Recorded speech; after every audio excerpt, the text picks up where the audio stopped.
ദൈവം എല്ലാ നാളും അനന്യൻ തന്നെ, അണച്ചിടും അനുദിനം ചിറകടിയിൽ. എൻ്റെ ദൈവം എല്ലാ നാളും അനന്യൻ തന്നെ, അണച്ചിടും അനുദിനം ചിറകടിയിൽ.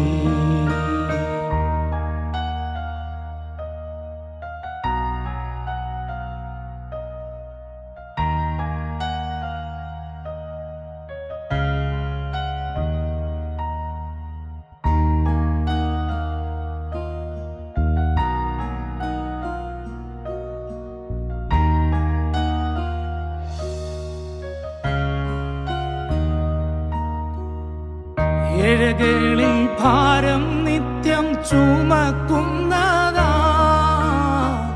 ഏതു നേരത്തും ഞാൻ നിന്നെ സ്തുതിച്ചിടുമേ. ഏഴകളിൽ ഭാരം നിത്യം ചുമക്കുന്നതാ, ഏതു നേരത്തും ഞാൻ നിന്നെ സ്തുതിച്ചിടുമേ.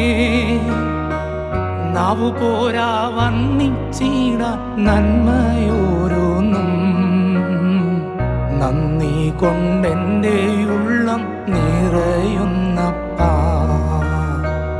നാവു പോരാ വർണ്ണിച്ചിടാൻ നന്മയോരോന്നും, നന്ദി കൊണ്ടെൻ്റെ ഉള്ളം നിറയുന്നപ്പാ. എൻ്റെ ദൈവം എല്ലാ നാളും അനന്യൻ തന്നെ, അണച്ചിടും അനുദിനം ചിറകടിയിൽ. എൻ്റെ ദൈവം എല്ലാ നാളും അനന്യൻ തന്നെ, അണച്ചിടും അനുദിനം ചിറകടിയിൽ.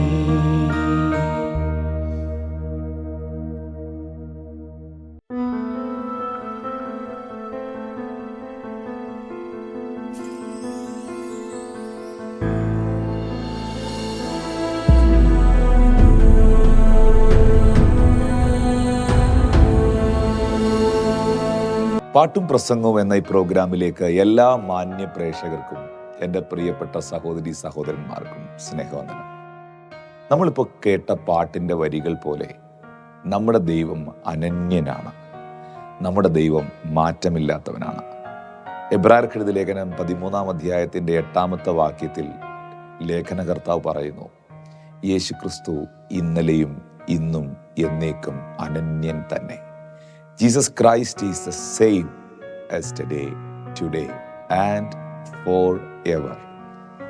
കർത്താവിന് മാറ്റമില്ല, അവൻ്റെ വചനത്തിന് മാറ്റമില്ല. പക്ഷെ അവൻ്റെ വചനം നമ്മളിൽ മാറ്റം വരുത്തും. ദൈവത്തിൻ്റെ വചനത്തെ രൂപാന്തരപ്പെടുത്താൻ ആർക്കും കഴിയില്ല. അത് ദൈവത്തിൻ്റെ വായ അരുളി ചെയ്ത സ്വർഗത്തിലും ഭൂമിയിലും എന്നേക്കും സ്ഥിരമായി നിൽക്കുന്ന, ആകാശവും ഭൂമിയും മാറിയാലും മാറാത്ത വചനമാണ്. പക്ഷേ ആ വചനം നമ്മെ രൂപാന്തരപ്പെടുത്തും. ദൈവം അനന്യനാണ്, ഇന്നലെയും ഇന്നും എന്നേക്കും മാറ്റമില്ലാത്തവനാണ്. ഈ യോഹന്നാന്റെ സുവിശേഷം 11-ാം അധ്യായം വായിക്കുമ്പോൾ മാർത്തയുടെയും അവളുടെ സഹോദരിയായ മറിയയുടെയും ഗ്രാമമായ ബെഥാനിയിൽ ലാസർ എന്ന് പറയുന്ന ഒരുത്തൻ ദീനമായി കിടന്നു എന്ന് ആ അധ്യായത്തിൽ വ്യക്തമാക്കുന്നു. നമുക്കറിയാം, ആ ലാസറിൻ്റെ വീടുമായിട്ട് മാർത്തയോടും മറിയോടും ആ കുടുംബത്തോടുമുള്ള ബന്ധത്തിൽ യേശുവിന് വളരെ ആഴമേറിയ ഒരു സ്നേഹബന്ധമുണ്ട്. പ്രത്യേകിച്ച് ലാസറിനോട് ഒരു സുഹൃത്ത് ബന്ധമുണ്ട്. അതുകൊണ്ടാണ് ഈ വിവരം അറിയിക്കുമ്പോൾ അവർ പറയുന്നത്, ശിഷ്യന്മാർ പറയുന്നത്, ഗുരു, നിന്റെ സ്നേഹിതനായ ലാസർ ദീനമായി കിടക്കുന്നു. അപ്പോൾ അത്രയും ഒരു സ്നേഹബന്ധം ലാസറിനോടുണ്ട് യേശു കർത്താവിന്. എന്നാൽ ഈ വിവരം യേശുവിനെ അവർ അറിയിച്ചിട്ടും യേശു അവിടെ വരികയോ ഇത്രയും അടുത്ത ബന്ധം ആ കുടുംബത്തോടുണ്ടായിട്ടും വന്ന് പ്രാർത്ഥിക്കുകയോ സൗഖ്യമാക്കുകയോ ഒന്നും ചെയ്തില്ല. എന്നാൽ ചില ദിവസങ്ങൾ കഴിഞ്ഞപ്പോൾ, മണിക്കൂറുകൾ കഴിഞ്ഞപ്പോൾ യേശു അറിയുന്നത് ലാസറിൻ്റെ മരണവാർത്തയാണ്. ലാസർ മരിച്ചു എന്നുള്ളതാണ്. അപ്പോൾ ഉടനെ യേശു കർത്താവ് പറയുന്നുണ്ട്, ഈ ദീനം മരണത്തിനായിട്ടല്ല, ഇത് ദൈവപുത്രൻ മഹത്വപ്പെടേണ്ടതിനാണ് എന്ന്. അങ്ങനെ യേശു കർത്താവ് ലാസറിന്റെ വീട്ടിൽ, മരണം നടന്ന വീട്ടിൽ പോകാൻ തീരുമാനിക്കുന്നു. ഉടനെ ശിഷ്യന്മാർ കർത്താവിനോട് പറയുന്നുണ്ട്, കർത്താവെ, നീ ഇപ്പോൾ അവിടെ പോകരുത്, ഇപ്പോൾ തന്നെ യഹൂദന്മാർ നിന്നെ ഉപദ്രവിക്കുവാൻ, നിന്നെ അറ്റാക്ക് ചെയ്യുവാനൊക്കെ തീരുമാനിച്ചിരിക്കുകയാണല്ലോ, അവിടേക്ക് കയറുന്നത് ശരിയാകുകയില്ല എന്ന് യേശുവിനോട് ശിഷ്യന്മാർ പറയുന്നുണ്ട്.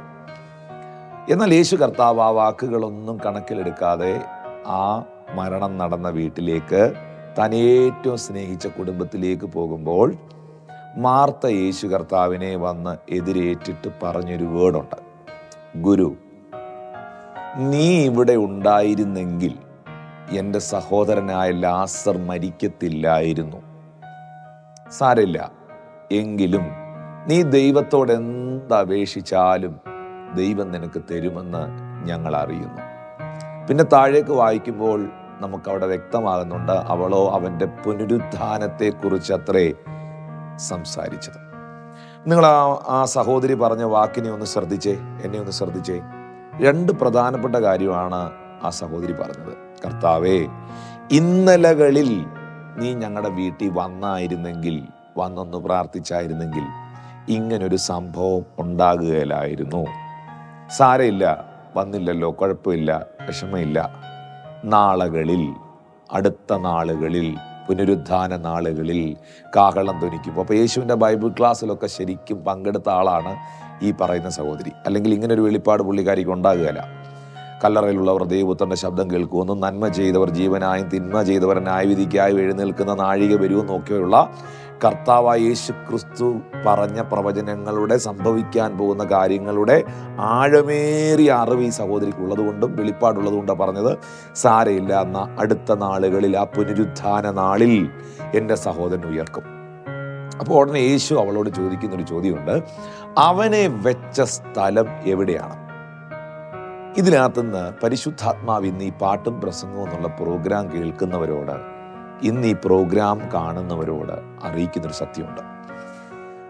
ആ സഹോദരി പറയുന്നു, ഇന്നലകളിൽ നിനക്ക് അത്ഭുതം ചെയ്യാൻ കഴിയുമായിരുന്നു, പക്ഷെ നീ ചെയ്തില്ല.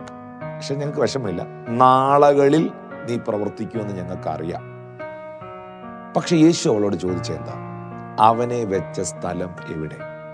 അതിനകത്തുനിന്ന് കർത്താവ് നിങ്ങളെ അറിയിക്കുന്നൊരു സത്യമുണ്ട്. ദൈവം നിങ്ങളോട് പറയുന്നു, ഞാൻ ഇന്നലകളുടെ ദൈവം മാത്രമല്ല, ഞാൻ നാളുകളിൽ പ്രവർത്തിക്കുവാൻ പോകുന്ന ദൈവം മാത്രമല്ല, ഞാൻ ഇന്ന്, ഇപ്പോൾ, റൈറ്റ് നൗ, ഇപ്പോൾ അത്ഭുതത്തെ ചെയ്യുന്ന ദൈവമാണ്. ഇപ്പോഴും ഇന്ന് നിന്റെ ജീവിതത്തിൽ എനിക്ക് പ്രവർത്തിക്കാൻ കഴിയും. ഇത് സാധാരണ ഒരു വാക്കായിട്ട് എനിക്ക് തോന്നുന്നില്ല. ഞാൻ ഈ മെസ്സേജ് നിങ്ങളോട് പറയുമ്പോൾ എൻ്റെ അകത്തെ ആത്മമനുഷ്യനിൽ നിന്നുകൊണ്ട് പരിശുദ്ധാത്മാവിനെ ഭയങ്കരമായിട്ട് ഫോഴ്സ് ചെയ്തുകൊണ്ട് പറയിക്കുന്ന എനിക്കറിയാം, ഇന്ന്, ഇപ്പോൾ ഒരത്ഭുതം നിങ്ങൾക്ക് വേണ്ടി ചെയ്യുവാൻ യേശുവിന് കഴിയും. അവൻ അനന്യനാണ്, അവൻ മാറ്റമില്ലാത്തവനാണ്. അവൻ ഇന്നലകളുടെ ദൈവം മാത്രമല്ല, അവൻ ഇന്നലകളിൽ മാത്രം അനന്യനല്ല, അവൻ നാളുകളിൽ മാത്രം അനന്യനല്ല, അവൻ ഇന്നും മാറ്റമില്ലാത്ത അനന്യനായ സർവശക്തനായ ദൈവമാണ്. അതുകൊണ്ട് അത്ഭുതം പ്രതീക്ഷിക്കാം, വിടുതൽ പ്രതീക്ഷിക്കാം. യേശുവിൻ്റെ നാമത്തിൽ അങ്ങനെ തന്നെ നിങ്ങളിലും സംഭവിക്കട്ടെ. നഷ്ടപ്പെട്ടു എന്ന് നിങ്ങൾ കരുതിയ, കൈവിട്ടുപോയി എന്ന് നിങ്ങൾ കരുതിയ, ഇനി ഒരിക്കലും അതിനകത്തൊരു വിടുതൽ ഉണ്ടാകില്ലെന്ന് കരുതിയ, ഇനി ഒരിക്കലും ആ സഹോദരനെ, ആ വ്യക്തിയെ കാണുവാൻ കഴിയുകയില്ലെന്നുള്ള നിലകളിൽ നിങ്ങളുടെ കയ്യിൽ നിന്ന് നഷ്ടപ്പെട്ടു പോയ, എന്നേക്കുമായി ഇല്ലാതായി പോയിരിക്കുന്നു എന്ന് കരുതി ആശ്വസിച്ചുകൊണ്ടിരിക്കുന്ന ചില വിഷയങ്ങളിൽ ദൈവത്തിൻ്റെ അത്ഭുത പ്രവൃത്തികൾ നിങ്ങൾ കാണട്ടെ. എൻ്റെ ദൈവം എല്ലാ നാളും അനന്യൻ തന്നെ, അണച്ചിടും അനുദിനം ചിറകടിയിൽ. എൻ്റെ ദൈവം എല്ലാ നാളും അനന്യൻ തന്നെ, അണച്ചിടും അനുദിനം ചിറകടിയിൽ.